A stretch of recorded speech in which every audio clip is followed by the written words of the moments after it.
സ്ത്രീകളുടെ പാദസ്പർശമേറ്റാൽ പൂക്കുന്നൊരു പൂമരം, അശോകവൃക്ഷം. അശോകമെന്നാൽ ശോകമില്ലാത്തതെന്നർത്ഥം. രാവണൻ സീതാദേവിയെ തട്ടിക്കൊണ്ടുപോയി അശോകവൃക്ഷങ്ങൾ നിറഞ്ഞ അശോകവനത്തിലാണ് താമസിപ്പിച്ചതെന്നും ഹനുമാൻ സീതാദേവിയെ കണ്ടത് അശോകമര ചുവട്ടിലാണെന്നും രാമായണത്തിൽ പരാമർശിക്കുന്നു.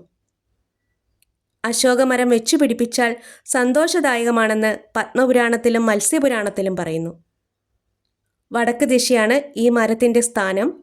ഈ പൂമരം വീടുകളിൽ ശുദ്ധിയോടെ വേണ്ട വിധത്തിൽ പരിപാലിച്ചാൽ ഈ മരത്തിൽ നിന്ന് വരുന്ന പോസിറ്റീവ് എനർജിയാൽ ആ വീട്ടിലുള്ളവരുടെ മനസ്സിൻ്റെ ആകുലതകൾ മാറുമെന്നും സന്തോഷം പ്രദാനം ചെയ്യുമെന്നും വിശ്വസിക്കപ്പെടുന്നു. ഏറെ ഔഷധ ഗുണങ്ങളുള്ള ഈ പൂമരത്തിൻ്റെ പൂക്കൾ വളരെ ആകർഷകമാണ്. പൂക്കൾ വിരിയുമ്പോൾ നല്ല ഓറഞ്ച് നിറമാണ്, പിന്നീട് ചുമപ്പ് നിറമായി മാറുന്നു. പൂക്കൾ തടിയോട് ചേർന്നാണ് ഉണ്ടാവുന്നത്. വളരെ അട്രാക്റ്റീവ് ആയിട്ടുള്ള പൂക്കൾ.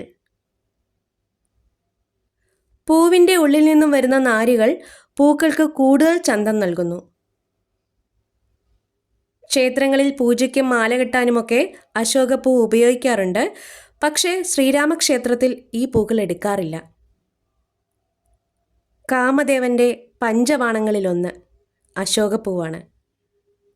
ഇതിൻ്റെ ഇലകൾ പ്രധാന വാതിലിൽ കോർത്തിടുന്നത് ഐശ്വര്യമാണ്. ദുർഗാപൂജയിൽ 9 തരം ഇലകൾ ഉപയോഗിക്കുന്നതിലൊന്ന് അശോകത്തിൻ്റെതാണ്.